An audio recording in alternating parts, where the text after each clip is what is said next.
Welcome to the Expat series, where we explore the cutting-edge issues shaping national security and defense. My name is Isabella Ong, and I'm a fellow and research coordinator at the CDA Institute. I will be hosting today's episode. Joining us for this discussion is Ambassador Bob Rae, the President of the United Nations Economic and Social Council and the Canadian Ambassador to the United Nations. Ambassador Rae is also the former Special Envoy of Canada to Myanmar. Myanmar, formerly known as Burma, has been riddled with war and political violence since pre-independence times. Following the military coup in February 2021, Myanmar has become one of the world's most violent regimes. The coup has triggered a humanitarian crisis that not only affects over 50 million civilians in Myanmar, but also poses a serious security threat to the Indo-Pacific region, a region which Canada has vested defense and security interests in. This episode touches on topics ranging from Canada's response to the coup in Myanmar, the effectiveness of Canadian sanctions, Canada's cooperation with ASEAN, the Canadian Indo-Pacific Strategy, and the Women, Peace and Security WPS Agenda, all in the context of war and political violence in Myanmar. This is the Expat series.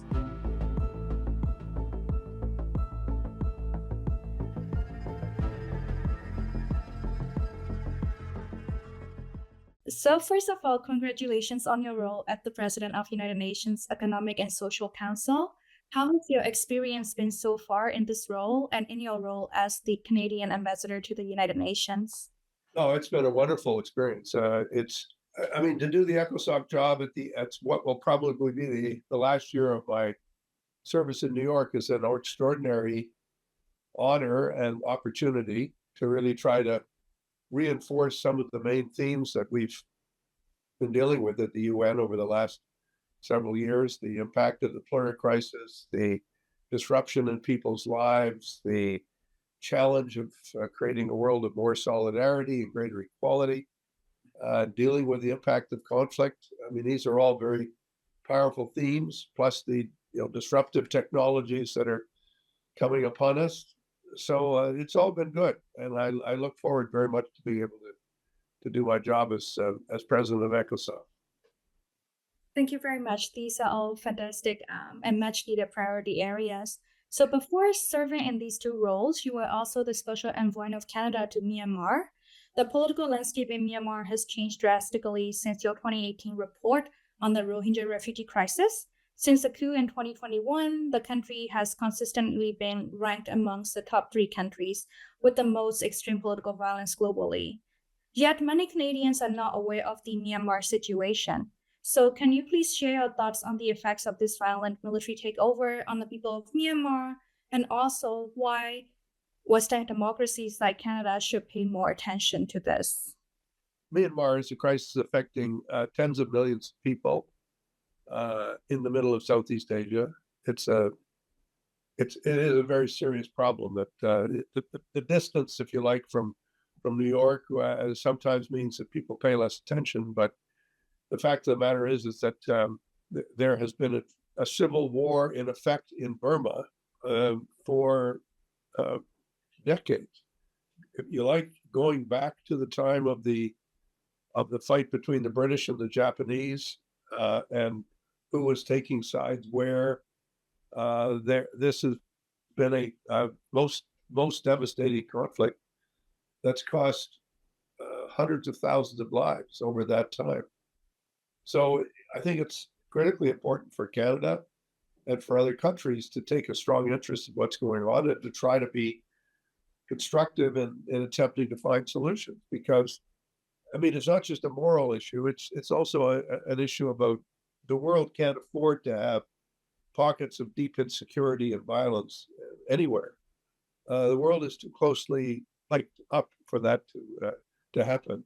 And we need to understand that the regional powers themselves need our advice and assistance in trying to find solutions, and that's what we're trying to do. That's what my report was all about, and I think that's what our work today is all about. How effective do you think are Canadian sanctions related to Myanmar? And is there anything more that can be done on this front? Well, I mean, historically, the lesson of life is that sanctions, when they work, they only work because they are of general application, and all the countries involved are prepared to implement the sanctions. In the case of Myanmar, Western countries have had sanctions. We had them with Burma. We had them before the coup, after the coup, and quite frankly, they don't do that much good. I mean, we need to understand that they have some impact, but they only have impact. Sanctions only have impact if they're universally applied. If the Chinese, the Russians, the Indians, other countries in the neighborhood do not apply them, then they do not have dramatic impact. And I think we have to understand that. Thank you very much for highlighting this. I totally agree, being someone from Myanmar growing up and seeing the sanctions put in place, but not having a vast impact because of the lack of coordination from the countries within the region. So I really appreciate your answer. So the next question, Canada's Indo-Pacific Strategy. It identifies rising violence in Myanmar following the recent military coup as one of the main threats to regional peace and prosperity in the Indo-Pacific. However, Myanmar was only mentioned once in very vague terms in the rest of the strategy. It states that to defend and enforce human rights, Canada will support peace building in Myanmar. Has there been any concrete actions taken to fulfill this promise since the Indo-Pacific Strategy was introduced in November 2022? Well, I think our efforts continue. I mean, the fact is that the number of conflicts and humanitarian crises around the world is going up dramatically. Ukraine and in the Middle East, just to mention two, but all through Africa, there have been a number of additional conflicts that have made life more difficult. So I would say that there's less of a focus than there was at the time of my report, but that doesn't mean there's no focus and there's no application of we have ambassadors on the ground. We have our aid programs which are in place. We have our work at the UN where I chair the Friends of Myanmar. So we are in fact taking steps and expressing strong interest. But I think we all understand that more has to be done. And that's one of the challenges that we face is making sure that more gets done. Thank you. Has Canada cooperated with or supported ASEAN on any regional efforts targeted at the Myanmar situation after the coup? Absolutely. I think ASEAN, we made a conscious decision at the UN and elsewhere that we would allow ASEAN to take the lead. And I have to say that I think more could have been done by them to do it, but there's no point in pointing fingers. I mean, we have no choice but to cooperate with ASEAN, and we'll continue to do so. I think many of the ASEAN countries are deeply concerned about what's happening. I think they're increasingly concerned about the level of chaos, the level of violence, and I think they're all trying to figure out what's going to work in trying to convince the regime that they can't continue to conduct themselves the way they are conducting themselves. Thank you. So now let's talk about the ongoing Rohingya refugee crisis in Bangladesh and Myanmar. This is one of the most serious refugee crises in the world. In the Indo-Pacific Strategy, Canada promises to fully implement the next phase of Canada's Rohingya strategy. In 2022, Ministers Melanie Joly and Haji Sajan announced that Canada has dedicated $288.3 million to this new phase over the next 3 years. So with the Burmese military having a monopoly over channels of international humanitarian aid distribution, how can Canada make sure that funding reaches the most affected and marginalized communities and does not end up in the wrong hands instead? Well, the provision of assistance in both Bangladesh and in Myanmar is difficult. Bangladesh, there's still a commitment through all of the UN agencies to supplying the camp. But one has to recognize that the problem is growingly serious, that there's much insecurity. The camp is in a place where bad weather has a terrible impact. And so, yeah, we see the threat of a serious decline in the well-being of people in the camp in Bangladesh. In Myanmar, it's even more difficult because of the war that's going on in Rakhine State. There is a war underway. And the Rohingya are caught in the middle of this war. And that, of course, makes their situation even more difficult. and is at the source of a lot of hardship and trouble. We've had active discussions with the UN about how do we make sure supplies can get in. There's a lot more work being done with the ASEAN countries to see if there aren't other supply routes that we can use to make sure that goods and services get to people. But everyone needs to understand that there is a violent conflict underway, a civil war between the Tatmadaw, a number of regional armies, and the NUG, and all of those, that is creating a tremendous humanitarian crisis. So speaking of the refugee crisis and humanitarian crises, the coup has worsened displacement trends in Myanmar, and Myanmar has already been the source of the Rohingya refugee crisis. According to the United Nations, as of 2024, more than 2.8 million people have become refugees or internally displaced. Many of the 2.8 million are women and children, and also historically marginalized ethnic minorities, such as the Rohingya, Karen, Kachin, and Chin peoples. As a country that takes pride in its commitment to advancing human rights, what can Canada do to support those affected by forced displacement in the short term and also in the long run? Well, we have work to do now. I mean, the fact is it is a critical crisis. We're working closely with Julie Bishop, who's the Special Envoy of the Secretary General. She's trying to do her best to see if we can't find a way to ensure that there are humanitarian pauses, that there's ways of getting goods and supplies in, that we can deal with the size of the displacement that's taken place. But I agree with you. I mean, I think there's a genuine risk that the situation in the region of Myanmar and Bangladesh will become even more serious, and that there's a risk that we will not be paying enough attention to this crisis, which is why Canada has tried to keep it in the forefront. And by keeping in touch with the leadership, by talking to both governments, but also by talking to the leadership of the opposition. That is the way in which we do business as a country. We have ambassadors on site who are working hard to increase the level of communication to make sure that goods and services are getting in.